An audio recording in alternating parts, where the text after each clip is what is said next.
Ok, Hable. yo decía que es como preguntarle a un judío cómo se vincula con Abraham. Un judío implícitamente te va a hablar mucho de Abraham, Abraham, Abraham. Sin embargo, él está claro que Abraham está en un lugar, pero Dios es superior a él. Puedo decirte, Entonces, pu- en ese sentido, quizás una persona que no conozca el contexto va a creer que los judíos tienen a Abraham por Dios. Sin embargo, no es así. Ellos están claros. Yo recuerdo el video que tú hiciste en la catedral, que donde le preguntaba a esas personas, preguntas sobre María. Yo Sí. estoy totalmente seguro, sin lugar a duda, de que si tú al católico más sencillo y de menos formación, tú le preguntas quién es la Virgen y quién es Dios y está totalmente claro de quién es cada uno. Lo que pasa es que quien no conoce la psique del católico puede tender a confundirse. Carlos, déjame hacerte la pregunta, porque realmente la pregunta no la respondiste bien. O sea, no se ha respondido. ¿Cómo te Bueno, vincula finalmente? Porque Abraham y un judío están vinculados genéticamente. Hay una vinculación biológica. Hijos de Abraham, porque son descendientes literales, pero María no tuvo hijos, según ustedes. Entonces, ¿cómo tú te vinculas finalmente sin tomar el ejemplo de Abraham? Porque no te sirve.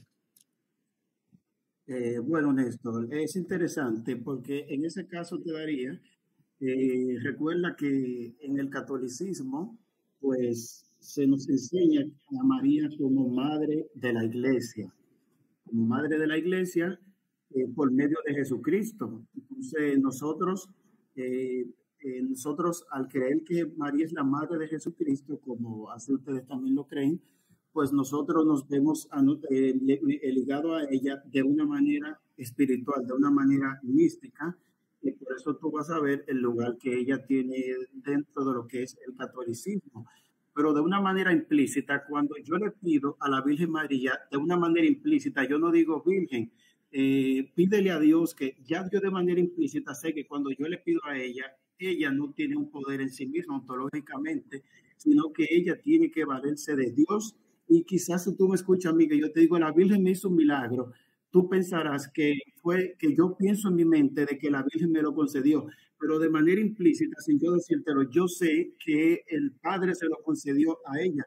Como que yo diga, Néstor oró por mí, yo sé que Néstor no tiene el poder de concederme nada, sino que Ok. él oró y Dios lo escuchó. Carlos. Creo que yo les cometí el mismo error. María, en efecto, era madre de Jesús. Ella lo parió. Estaban vinculados genéticamente. Tú no estás vinculado genéticamente a María. Entonces ahora me has transformado la palabra madre en un sentido metafórico, espiritual. Y estás dando por sentado que la palabra madre se puede utilizar en un sentido espiritual. Y sigue la pregunta ahí, ¿cómo te vinculas espiritualmente con María? Fíjate lo que estás diciendo. Dices que tú estás vinculado con María espiritualmente. Bien, te lo voy a conceder.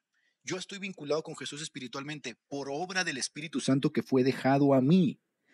¿Cómo se te vincula a ti espiritualmente con María? Jesucristo, ¿cómo te vincula a ti con María? ¿Dónde está la obra del Espíritu Santo vinculándote a María? Bueno, es que también ahí tendríamos que ver, ahí entran muchos temas ahí Ujú. sobre la comunión de los santos. Para nosotros como católicos, aunque María no está corporalmente, por medio de la comunión de los santos, pues nosotros sentimos que podemos hablar con ella. Como si yo estuviera hablando contigo, tú estás aquí físicamente y yo te puedo, Edgar, pide por mí que estoy Y pasando yo por una pido por ti porque necesidad. estoy vivo y te Yo me escucho. refiero a María, aunque ella no esté en el plano aquí físico temporal, yo me refiero a ella como si le estuviera, porque por la comunión de los santos yo asumo que ella puede escucharme a mí, porque ella no está atada a lo que es el espacio-tiempo. Entonces ella participa de ciertas gracias que algunos le dicen que son gracias incomunicables, pero para nosotros el que una persona que no esté en el plano temporal pueda escucharme, no necesita ser omnipresente para escuchar una oración. La omnipresencia va más allá Hay de eso, de demasiadas estar peticiones. Mira, hay demasiadas peticiones de principio en todo lo que estás diciendo. No necesitas ser omnipresente para escuchar a todos. Entonces, ¿cómo le hace? bueno, es que recuerda que los que están en presencia de Dios no están atados a lo que es el espacio-tiempo. ¿Dónde dice eso de que no están atados al espacio-tiempo? Te lo estás inventando, Carlos. No, en A ver. segunda de Pedro capítulo, Segunda de Pedro, ¿sí? En segunda de Pedro 2 dice que seremos como dioses.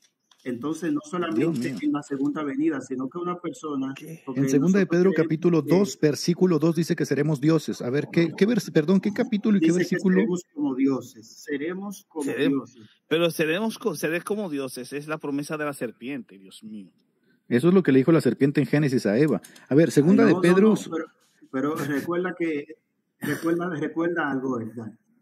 ¿Por qué Dios Espera, crea al espera, hombre? Carlos. Nada más quiero leer el texto que acabas de citar para poder interactuar Segunda con él. Pedro 2. Segunda de Pedro 2, versículo.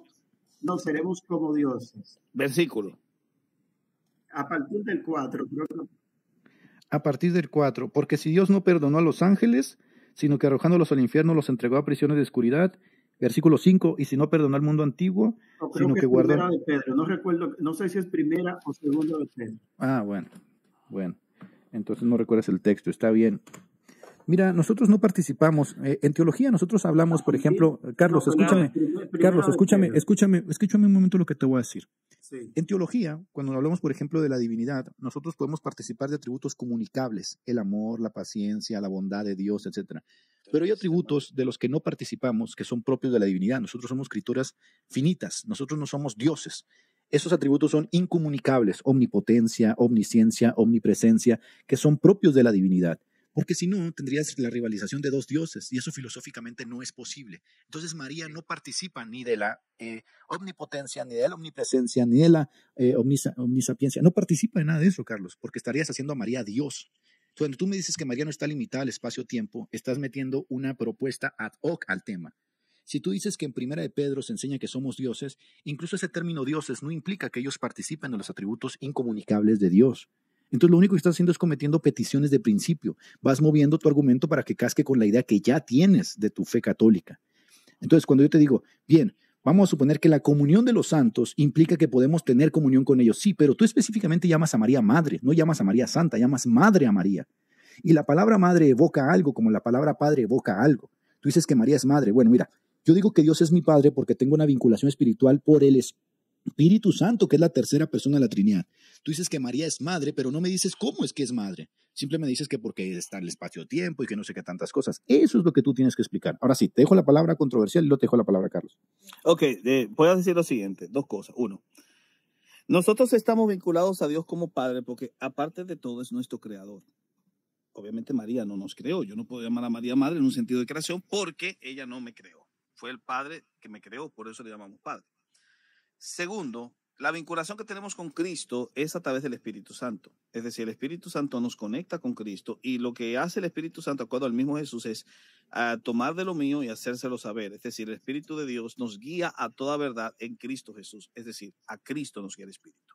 La misión del Espíritu es glorificar al Hijo y así lo dice literalmente Jesús. Así que estamos vinculados por el Espíritu. María no aparece en ningún lado ahí. Entonces, ¿cómo sería la vinculación maternal con María? Esa es la pregunta que debes responder. La otra cuestión es, si tú tomas el pasaje que creo que tú tenías en mente, era el pasaje de, si no mal no recuerdo, primera Pedro 1.7 o segunda Pedro 1.7, que dice participantes de la naturaleza divina. Esos participantes de la naturaleza divina no significa que somos dioses. Hay dos tipos de participación para la naturaleza divina, la ontológica y la funcional. Si yo digo ontológica, entonces estoy igualándome a Dios con todos sus atributos. Y eso no es posible porque la Biblia condena eso. No puede haber otro Dios, solo hay uno solo. El hombre no se puede volver Dios, esa es la promesa del diablo. Esa es una promesa satánica. Decir una cosa como eso es una afirmación diabólica. No, nosotros no somos dioses en el nivel ontológico.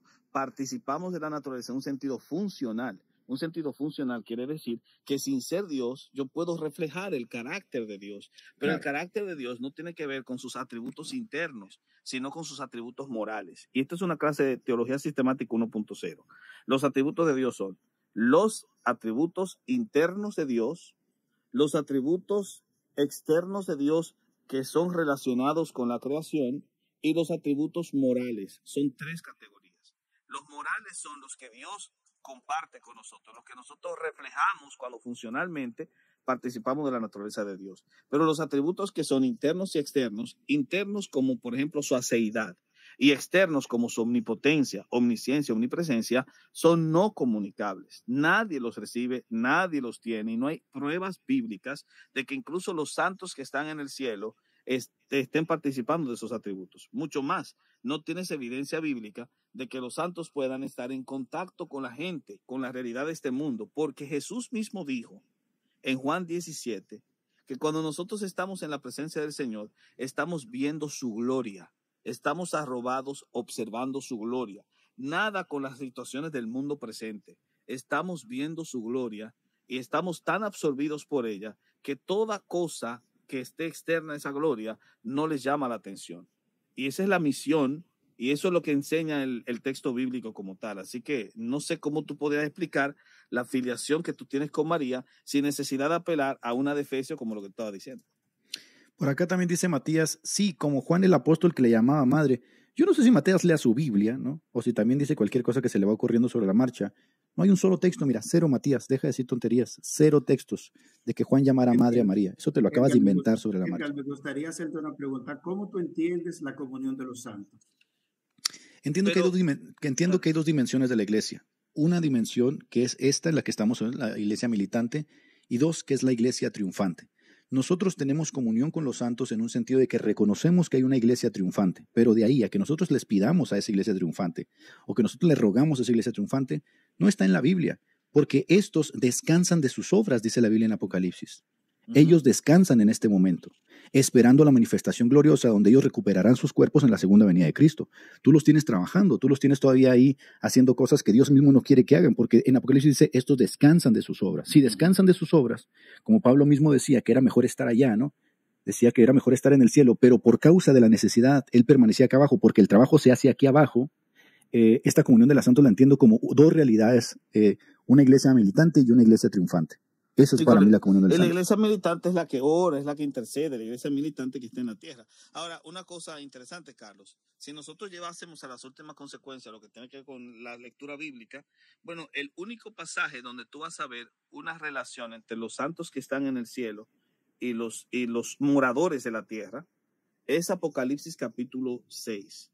Pero en Apocalipsis 6, estos santos están acusando, no están intercediendo. Y luego de que acusan, se les entregan ropas blancas, se les dice que reposen y que esperen. Nada de intercesión, nada ahora, por el... Claro, déjame te hago una pregunta, Carlos. Para ti, ¿quiénes son los santos? Bueno, los santos son aquellos que se encuentran en amistad con Dios, que luego de haber partido en su muerte han sido juzgados y han alcanzado la justicia ante Dios. Y es que ese es otro problema, Carlos, porque tú no estás hablando en los términos que hablaban los apóstoles o la fraseología del Nuevo Testamento.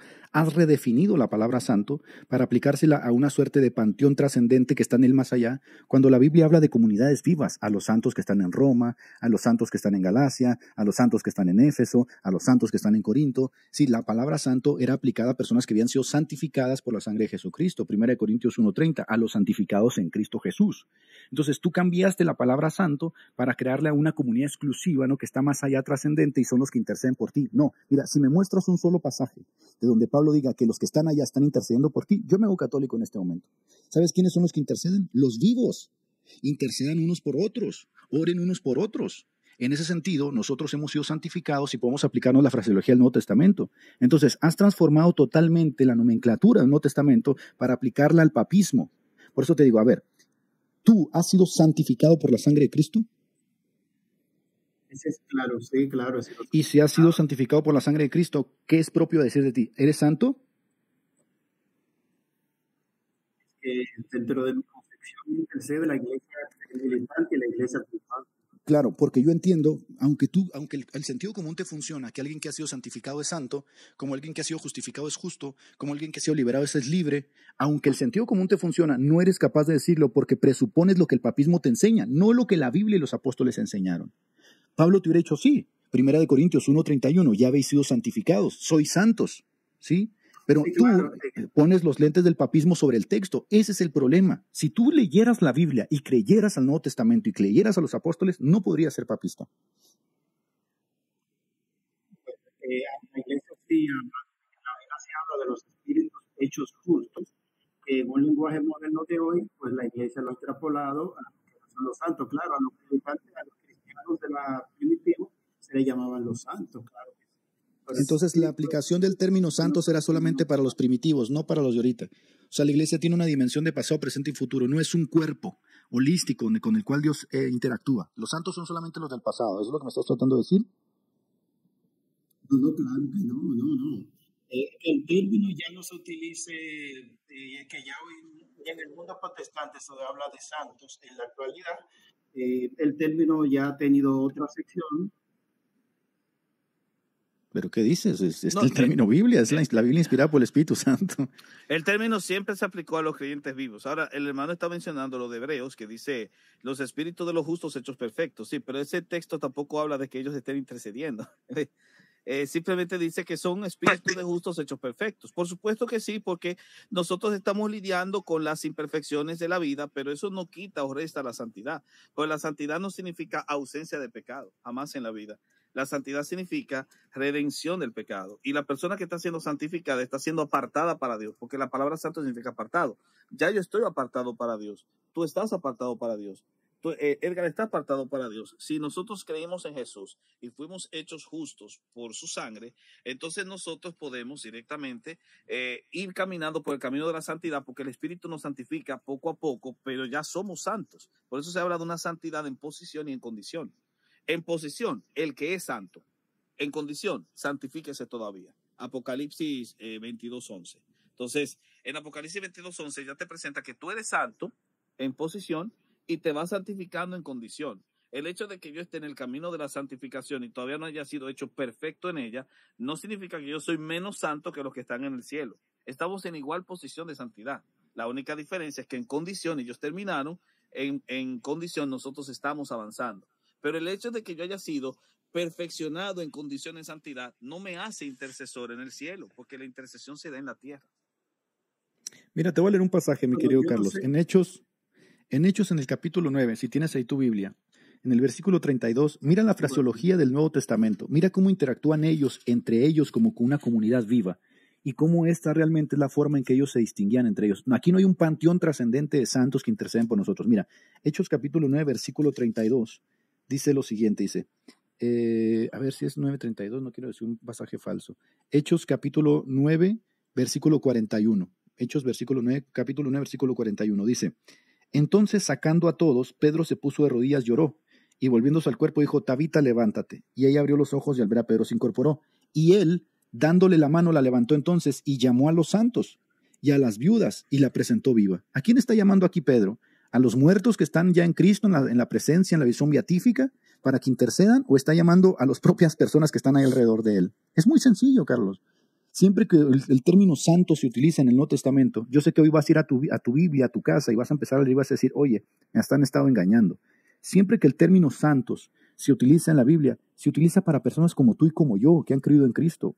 Esa es la terminología. Nunca se utiliza para un panteón de muertos trascendentes que han visto la visión beatífica y que fueron canonizados por el Papa. Esa es una invención papista. Esa no es la invención inspirada por el Espíritu Santo. El Espíritu Santo habla en estos términos por medio de su iglesia, por medio de sus discípulos, por medio de sus apóstoles. No hay arrogancia, no hay pedantería cuando decimos somos salvos, somos santos, porque así hablaban los apóstoles, así hablaba la iglesia primitiva. Entonces, cuando yo te digo, ¿cómo te vinculas con María? ¿Cómo es que eres santo? Y tú me traes todo el papismo, ¿no? Toda esa argucia de papista. Yo te voy a decir, es verdad, eso es papismo, pero eso no es la iglesia primitiva, eso no es la escritura. Así no hablaban los apóstoles. Eso es un invento de la iglesia medieval. Mete un bocadito final por ahí, Carlos, porque hay otras personas que quieren subir. Bueno, para terminar con esta parte, yo siento, no sé qué tú dirás, y Néstor también, yo siento que en el protestantismo se les resta mucho como importancia al poder que Dios le da a los hombres. Yo siento eso, porque como que ponen como que Dios no puede darle cierto poder a los hombres y como que lo limitan. No, los cristianos ya que partieron no pueden orar o esto. Y recuerda también algo que no sé si es cierto, que una de las cosas por el cual el demonio como entró en conflicto con Dios, yo no lo he visto en la Biblia, pero no sé si eso es una reflexión teológica, como que el diablo se molestó con Dios, como que ¿por qué siendo una creación menor? ¿Por qué un Dios muere por un género humano? o sea, incluso poniéndolo por encima de los ángeles. Entonces yo siento que en el protestantismo dice, no, no pueden hacer esto, no, no. Y yo creo que Dios solamente, primero nació del género, se encarnó, siendo Dios, se encarnó en una humana.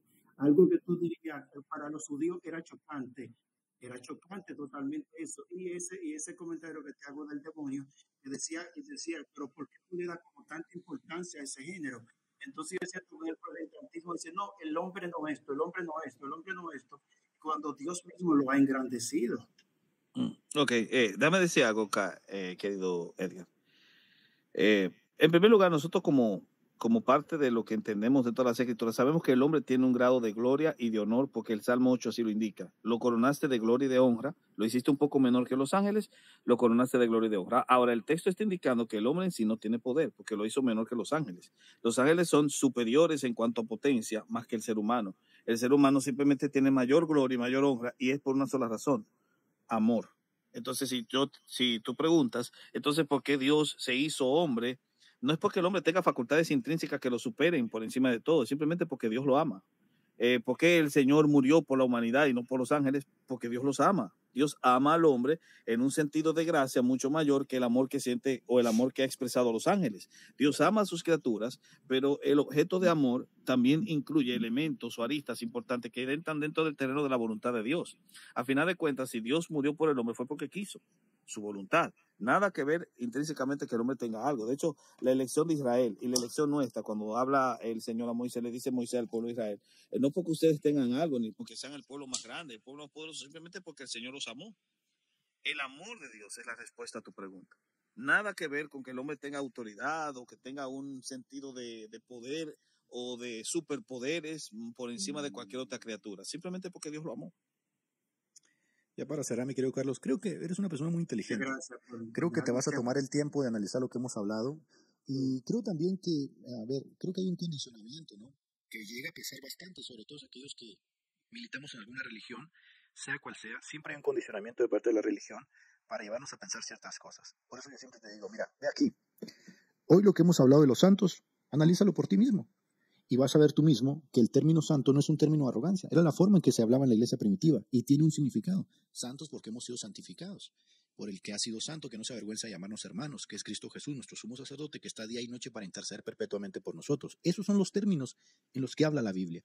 Entonces, de verdad, de todo corazón te deseo que encuentres la verdad que estás buscando y que esta no sea la última vez que vengas con nosotros, sino que eres invitado cuantas veces quieras. Te mando un abrazo, Carlos. Gracias. Igual a mi canal, mi querido. Dios te bendiga Yo mucho. soy dominicano, Néstor. ¿De qué mira, parte? tienes un país ahí. Soy de Santo Domingo, de la parte de Entonces tú tienes un acento como de popi, no de guaguaguá. Bueno, un abrazo a los dos, un abrazo. Abrazo, querido.